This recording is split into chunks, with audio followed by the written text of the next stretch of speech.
Read about the things that happen throughout the world. Don't believe in everything you see or hear. Read all about it. Read all about it. News of the world. News of the world. Read all about it. Read all about it. News of the world. News of the world. Hello and welcome to Mock the Week. I'm Dara O'Brien. The news this week. Hillary Clinton has announced she's running for US President, ensuring yet more speculation about the strength of her marriage to Bill. Insiders say it's close, but no cigar. One of the talking points of the campaign has been Clinton's intellect. The last time a president's brain was put under such scrutiny, it was being wiped off the backseat of a Lincoln convertible. What, too soon? A cargo ship ran aground off Devon, sparking a free-for-all on Branscombe Beach. Some people got motorbikes, some people got nappies, and one lucky family picked up a Filipino cabin boy. The only thing so far not claimed was the lantern originally used to lure the ship onto the rocks. Almost 9 million people watched Davina McCall interview Jade Goody, beating the BBC One record for a Davina interview by almost 9 million.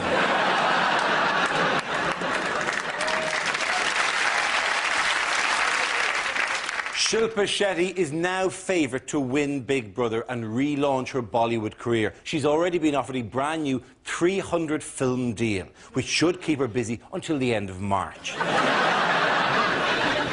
This week, China used a ballistic missile to destroy one of its satellites. No one was quite sure what had happened to the Chinese satellite until it was spotted being lugged off Branscombe Beach. Joining me tonight are 6 of the country's top comedy performers: Andy Parsons, Fred Macaulay, Russell Howard, and Frankie Boyle, Hugh Dennis, and Shappi Khorsandi. Welcome to the show.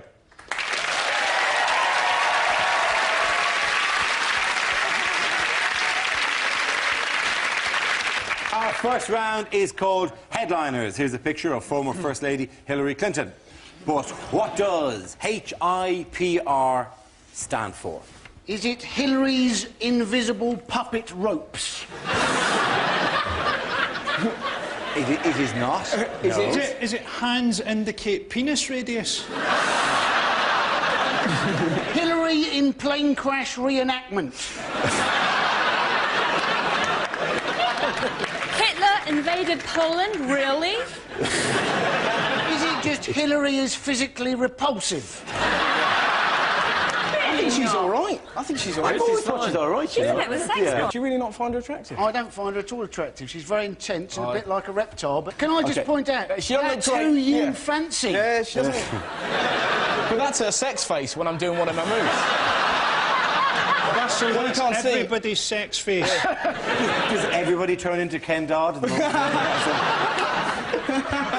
They're actually Diddy men all around. If you could possibly Is it? negotiate back towards. Hillary in presidential race. It's exactly Is it? what that's Very very good. well done. Yes. Unsurprisingly. Yes, the answer I was looking for is Hillary in presidential race. This is the news announced on her website that the New York Senator is to begin a campaign to return her family to the White House and become the first female president of the United States. Do we think she's going to win? Well, it wasn't Yeah. basically, we've had Bush, didn't we? Then we had Clinton. Then we had Bush again. Now it looks like we're going to have Clinton. This from supposedly the foremost democracy in the world. The last 20... Anyone can grow up to be the president. That's it. Anybody called Bush, Clinton. Basically, Clinton, Bush, Kennedy has got a very good chance of winning an election. Her main rival is a bloke called Barack Obama. Yes. Who's not going to win, obviously, because his name is too like Osama. And it just takes one slight mistyping error at the Pentagon. He's taken out with an airstrike. It's even worse than that, because it's halfway between Osama and a bomber. He might as well be called Muslimo Gun Bomb. What's really interesting, though. Did you see this? That his middle name is Hussein. Yeah. And they're worried that he's not going to win the election because that's his middle name. Right? It is appalling on every level. Barack, which is not a good thing anyway. Hussein, Obama, it's not a brilliant name. And they traditionally, there is history. I mean, there was one of the brightest lights in the 70s was from Illinois, I think it was Senator Fisty McPedophile. He was very good. For some reason, people didn't go for it. There are Scottish people that hope the McPedophile family in Scotland are thinking, that's where Uncle Fisty went. They'll be on relatives reunited as we speak. We always wondered why he had to leave. And it's very unfortunate being called Barack, isn't it? Ladies and gentlemen, here he is, Barack Obama, and everybody goes, OK, Obama, you shit. All the right-wing American comedians, they're just going to come... You know what they're going to come out with? A black man and a woman going for president. What's next? A lesbian pope? It's not a bad idea. Yeah, really, I've seen that video. It's brilliant. That was Oh, another difficult mass. Yeah, why don't you relax in the Vatican hot tub? All right. Russell, I can't get the image of you and Hillary Clinton out of my head Nor now. can she. I'm pretty good. It's very distracting at some stage. Yeah. And what was the slogan when you went on the line? Oh, Russell, do it again. That wasn't the slogan. I'm in to win, or Yes, I'm in and I'm in to win, or something. It was a reworking of Dale Whitton's lottery campaign a number of years ago. I'm in it to win it, she said. Americans always need that slogan, though, don't they? I'm in it to win it. Reagan's was, you ain't seen nothing yet. Clinton's was, it's the economy stupid. And Bush's was, To be fair to Clinton and It's the Economy Stupid was actually more of a thing to remind his own campaign team to keep going on about the economy. At no stage did he turn to the American people and go, "Is the economy stupid?" I've been Bill Clinton. This is from the It's been sponsored by the Council to elect Bill Clinton. Thank God that Arnold Schwarzenegger isn't standing for president, because That'd be voting good. Austrians into high office has unfortunate historical prospects. Who's been taunting George Bush this week? Has it been rodeo clowns? Anything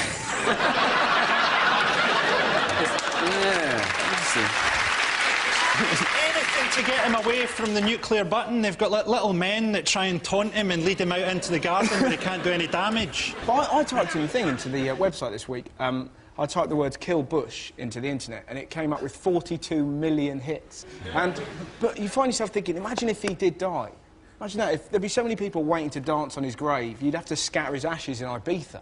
Just being I'm more worried if he dies that people will go to Google and find out who typed in the words "kill Bush." And your name is going to pop up, like, noted whimsical comedian Russell Howard harboured secret dark desires, A, to shag Hillary Clinton, and B, to kill Bush. 41 million times. Yeah. Russell can't be with us this week. He's in Guantanamo.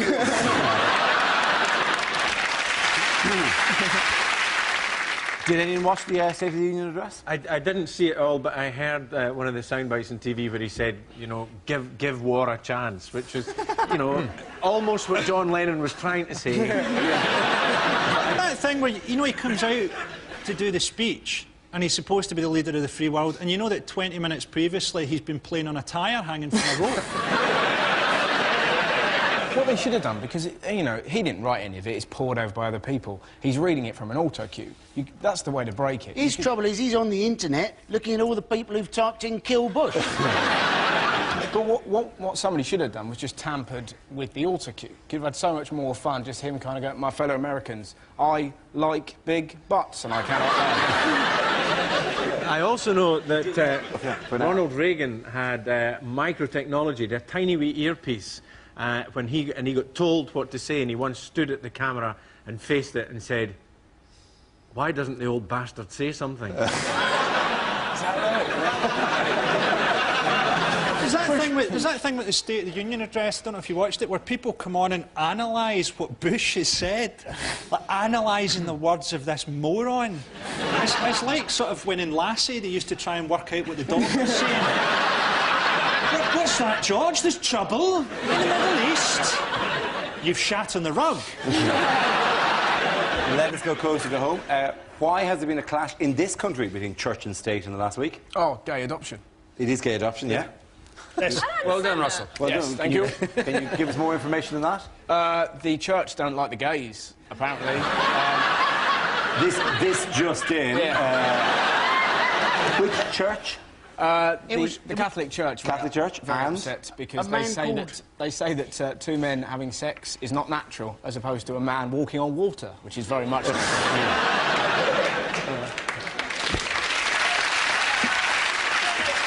It was, yeah. If God created us all, then God also created gay people. Yeah. And the reason that God created gay people was he knew that occasionally we would need help getting the party started. God has created stuff just for gays. He didn't create Sarah Jessica Parker for us. She's for gay men. I mean, she's either a really ugly woman or a really beautiful seahorse. I'd have loved to have had a gay dad. Do you remember that thing, like, when you first go out for a pint with your dad, and that was like a rite of passage, and, you know, you'd become a man? How much better would that be if you both went to a club, your dad took his shirt off and started dancing in a cage? You got school tomorrow, Frankie? Do you like my wee gay dance? I got that off the gay phone line ads. Alison, you're a natural. Phone in now and talk to the most straight gay man you've ever seen dancing in your life. You're not gay. I just rang in to say that. Wow. The Catholic Church have said that current legislation that allows for gay adoption, gay couples adopting children, they're not going to give. They should be exempted from it. But you know what they're going to do? They said they will, if they're not allowed to exempt themselves from the law. Right? If they're not allowed to have their own fiefdom with these children, then they're going to shut down the adoption agencies. They're essentially going to go, if we don't get to pick, then we're releasing the children into the wild. That they can run free. Go, children. We can't look after you. We can't guarantee you normal families. Go out, forage for food. Hunt for. Head of the Catholic Church in this country, isn't it? Is a bloke called Cardinal Cormac Murphy O'Connor. Too fair. How right? Irish is that That name? is very Irish. I'm hoping that actually- Patrick is his middle name. No. At this he's stage, not Irish, screw Patrick. He should be going as Cardinal, which is very Irish in itself. Cardinal Cormac Turalura 800 years Fields of Athenry Murphy O'Connor. That's the only way. That is, and only I am allowed to make that joke. Otherwise, you're all like Jade. So.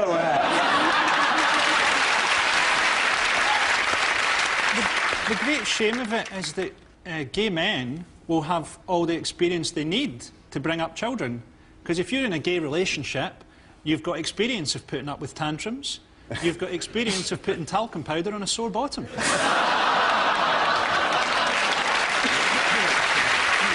It's just so sad. Who cares where your willy goes, really? Let me finish. The thing I was going to say, who cares where your willy goes? My dad, when he was younger, put his cock in someone's letterbox. And he's a great dad. I mean, awful postman, but he's a great dad. At the end of that round, ladies and gentlemen, the winners are Frankie, Hugh and Chappie. Now we play a round called Rotating Newswheel Stand-Up Challenge Thing. This game involves Chappie, Andy, Frankie and Fred. So if you could make your way to the performance area, please. This is a stand-up challenge. Our random news generator contains a bank of topics. We spin the wheel, and when it stops, anyone can step forward and try to make us laugh about the subject has landed on. The winner is a team I judge to produce the funniest material. OK, here we go. Let's spin the wheel. The first subject is sport. Who wants to come in on that? Andy Parsons. Now, there has been a lot of talk, once again, this week about drugs in sport. My feeling about drugs in sport, don't ban them, separate them, right? Those people not on drugs, they have their sports. Those people who are on drugs, they have their sports, right? Because let's face it, if some idiot wants to pump themselves full of rubbish and run the 100 metres in 4 seconds, we would like to bloody see it. Thank you very much, Andy Parsons.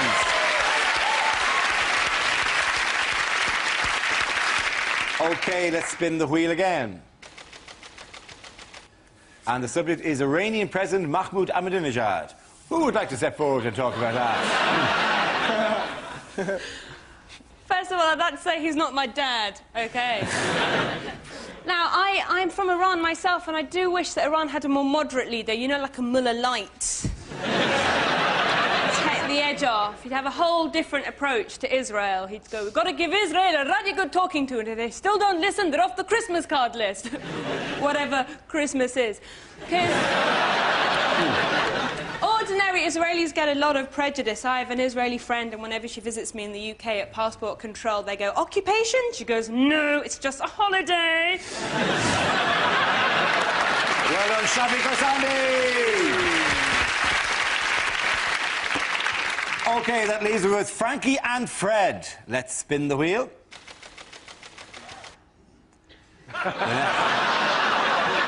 Who's going to win the race? The next topic is Scotland. Frankie. Scotland is officially the most obese nation in Europe. You'd have to wonder what we'd be like if it wasn't for all the heroin.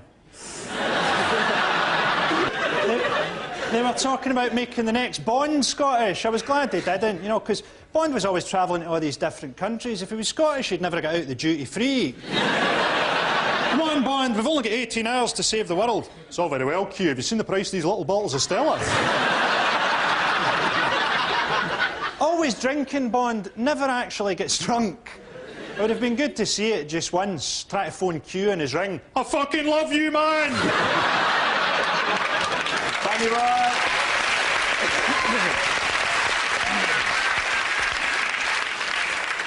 Let's see what Fred has been left with. Let's spin the wheel. The topic is etiquette. Which...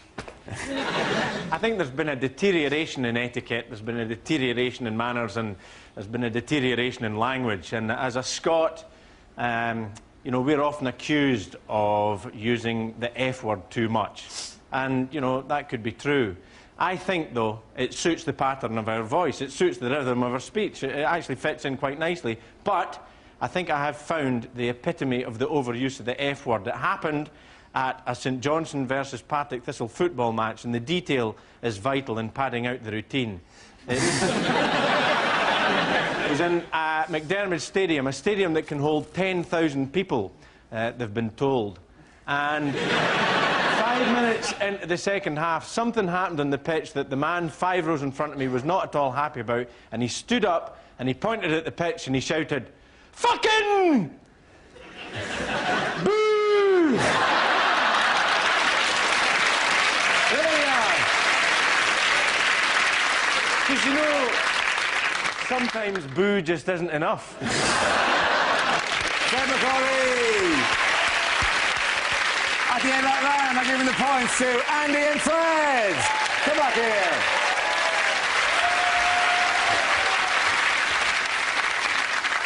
This round is called If This Is the Answer, What Is the Question? On the board are 6 categories. Fred, which category would you like? The environment, please. OK, the category is environment. The answer is battery acid, shampoo and wine. What is the question? Is it a late letter to Santa from Charles Kennedy?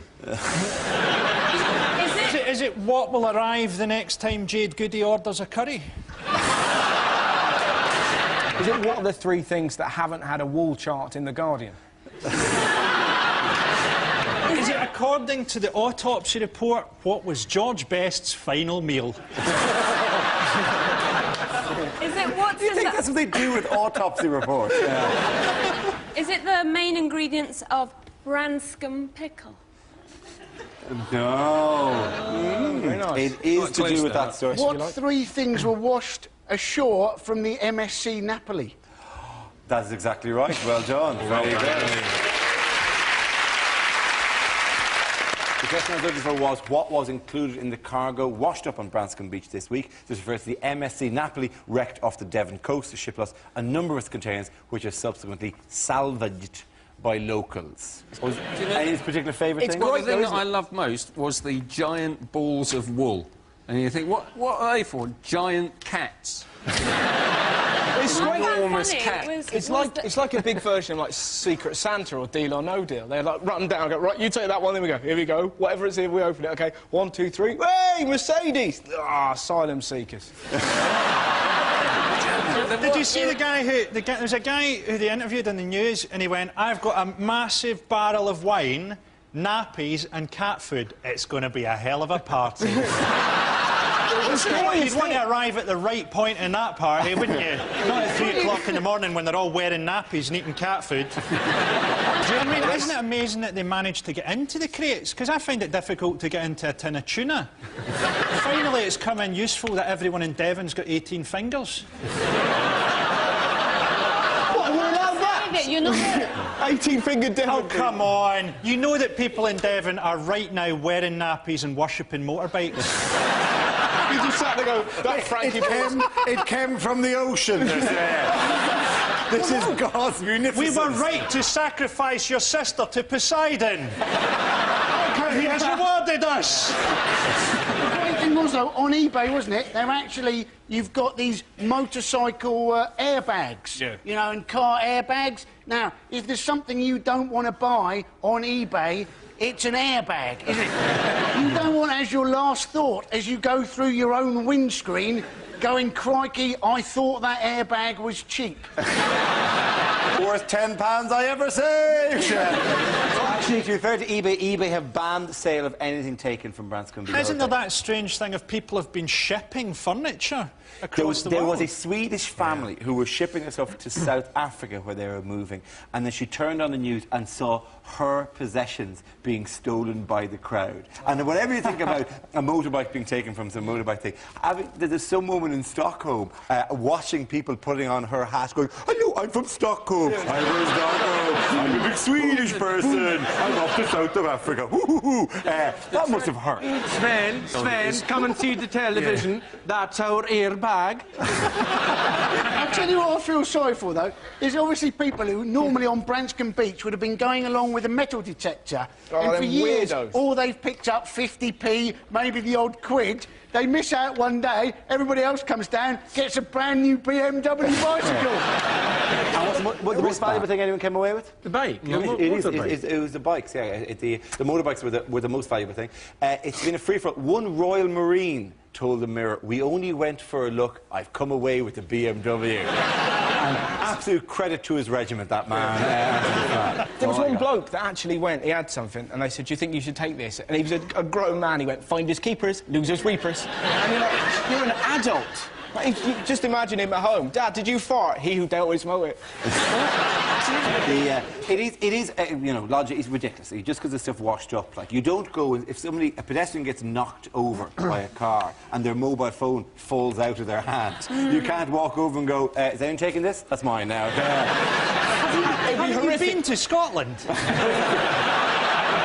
What was the bad news, by the way, for the Greenland ice shelf It's going this week? much faster than expected. Yes, it is. It's part of global warming. But why is Greenland called Greenland? I mean, that's what's always confused me. It's just reverting to type now, isn't it? It was to try and entice people there. It was the brochure. Really? Yeah, the Vikings called it that to try and make settlers go there. They lied. Oh, the Vikings did a lot of bad shit. Not just the raping and the pillaging, also lies. We have kind of buggered the planet up a bit. Yes. You know, the Brazilian rainforest is just the one wee strip of trees down the middle now. Waxed away. I mean, that's going to hurt the planet. Never mind the planet not having feelings. The planet did grimace quite visibly. You know they reckon that global warming will mean that creatures will now migrate to places that they've never been before because they'll be confused. And that might be quite good. Like Bill Oddie going out to do some bird watching in Norfolk and getting his head ripped off by a puma. We in this country, we do have to be careful about global warming, though, don't we? Because they reckon, don't they, that apparently as the globe warms up, we in Britain are in fact going to get colder. Only Britain's weather could be so shit as the entire planet hots up, we in fact get colder. It's so great, though, that it's snowing. I think that's when you realise you're an adult, when you look outside and it's snow and your first response isn't, woohoo! Then you know your soul is dead. You've lost something. You've grown up when you go up and go, this is going to cause some transport disruptions. At the end of that round, the winners are Russell, Fred and Andy! Now we come to our final quickfire round called Scenes We'd Like to See. This is for everyone, so you can make your way over to the performance area, please. I called ideas for scenarios we'd love to see, and the performers come in with their suggestions. The first subject is... In the week in which the Oscar nominations were revealed, rejected lines from movies. E.T. phone premium rate set. Milk, bread, rich tea biscuits. Are you sure this is the right list, Mr. Schindler?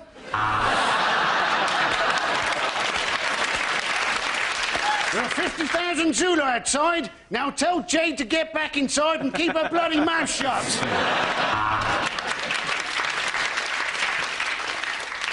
This T-1000 cybernetic organism has encountered a problem and needs to close. Do you wish to send an error report?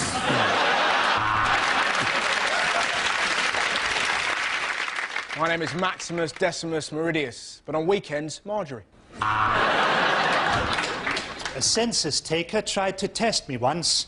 I ate his liver with some fish fingers and a bottle of Jacob's Creek.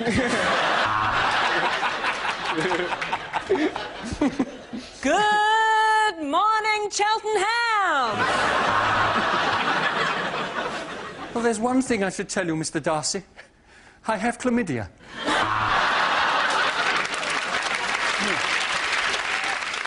What, Rambo? You want to wait for a UN resolution?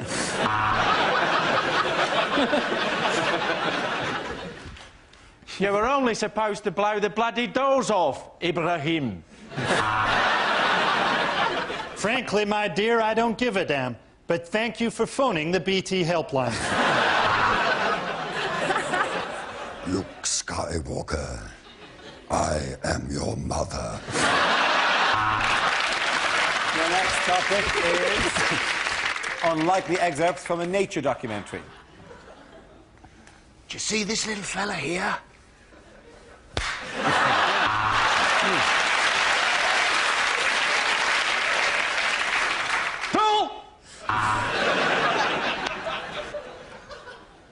I'm having to whisper because this woman's husband is in the room next door. This beautiful hummingbird is no match for my squash racket. And I'm having to whisper because this bear has got me in a headlock. Penguin with his head trapped in a beer can.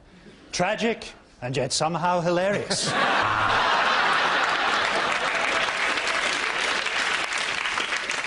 And I'm stood here in the jungle in my bathrobe because my luggage is still at Heathrow.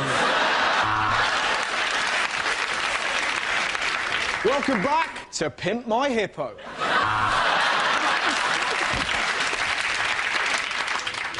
And here we have two insects shagging away.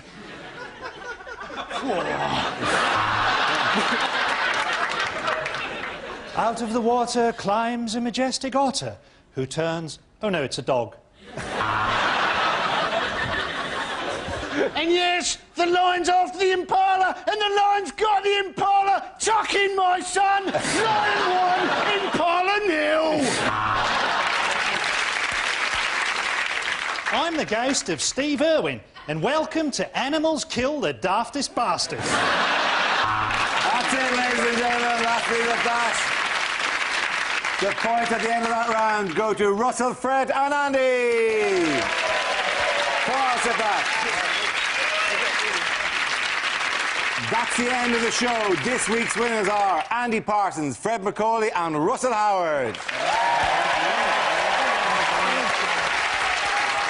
Commiserations to Frankie Boyle, Hugh Dennis and Shafi Kosandi. Thank you for watching. Good night. Mark Steele can't bear politicians who claim to like the Scissor Sisters. Room 101 tomorrow at 10. And there's more comedy to keep you chirpy on BBC Three now. Brand new series of Man Stroke Woman.